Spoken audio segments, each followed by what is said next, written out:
सांग मैंने आपण मानक प्रिय धारावाहिक राजयोग सीरियल आज एपिसोड आपण मैंने देखा पाइबे सुरंजन मन मन बहुत खुशी जाऊँगी से खुशी रे पागल ही कौच अरे बा मु जो झील को एत भल पाऊँ सबुदिन तारी स्वामी हो ता घरे रही आ सब किसी आनंद नेबी आमती कोई सुरंजन स्वप्न देखुची जो स्वप्न कि से बलवंत डायघर परिवार को सीध हो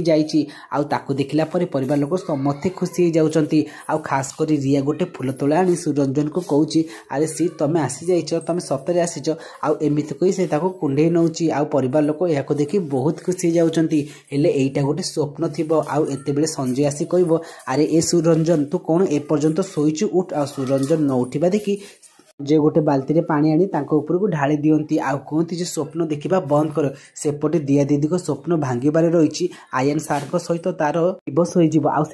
आयन दीदी आउ दिया एकाठी रेस्टोरेंट को जाइछंती एपटे सीन रे आपण माने देखा पाइबे गुंडा माने जेते बेले दिया को हैरान करथिबे एते बेले आयन जाई तांको साथी रे झगड़ा करूची ते फ्रेंड्स आपण माने को कोन लागुची कोन सीध होई रंजन से घर को गले परिवार लोक समस्त कोन आयन आ दिया डिवोर्स को अटके देबे जदि हां ताला हमको यस बोली कमेंट करंतु आज रे वीडियो टी भल लागथिले वीडियो को लाइक करबा सहित हम YouTube चैनल को नुआ आस्थिले सब्सक्राइब करिवे।